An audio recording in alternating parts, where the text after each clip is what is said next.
ಲೋಕಸಭೆ ಅಧಿವೇಶನದಲ್ಲಿ ನೀಟ್ ಪತ್ರಿಕೆ ಸೋರಿಕೆ ವಿಚಾರವಾಗಿ ಪ್ರತ್ಯೇಕ ಒಂದು ದಿನ ಚರ್ಚೆಗೆ ಒತ್ತಾಯಿಸಿದ ಪ್ರತಿಪಕ್ಷ ಸದಸ್ಯರು ಈ ಕುರಿತು ಸರ್ಕಾರದಿಂದ ಸ್ಪಷ್ಟ ಭರವಸೆ ಕೇಳಿದ ನಂತರ ಸಭಾತ್ಯಾಗ ನಡೆಸಿದರು. ಲೋಕಸಭೆಯ ದಿನದ ಆರಂಭದ ಬಳಿಕ ಪ್ರತಿಪಕ್ಷ ನಾಯಕ ರಾಹುಲ್ ಗಾಂಧಿ ಅವರು ನೀಟ್ನಲ್ಲಿನ ಅಕ್ರಮಗಳ ವಿಷಯಗಳನ್ನು ಪ್ರಸ್ತಾಪಿಸಿದರು.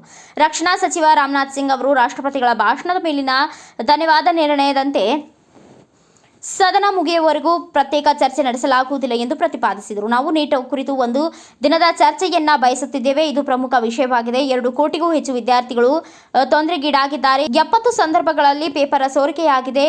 ನೀವು ಈ ವಿಷಯದ ಬಗ್ಗೆ ಪ್ರತ್ಯೇಕ ಚರ್ಚೆಗೆ ಅವಕಾಶ ನೀಡಿದರೆ ನಾವು ಸಂತೋಷ ಪಡುತ್ತೇವೆ ಎಂದು ರಾಹುಲ್ ಗಾಂಧಿ ಹೇಳಿದರು. ನೀಟ್ ವಿಷಯವು ನಮಗೆ ಬಹಳ ಮುಖ್ಯವಾಗಿದೆ ಎಂದು ನಾವು ಸಂಸತ್ತಿನಿಂದ ವಿದ್ಯಾರ್ಥಿಗಳಿಗೆ ಸಂದೇಶವನ್ನು ಕಳಿಸಬಹುದು ಎಂದು ರಾಹುಲ್ ಗಾಂಧಿ ಆಡಳಿತ ಪಕ್ಷದ ಮೇಲೆ ಒತ್ತಡ ಹೇರಿದರು.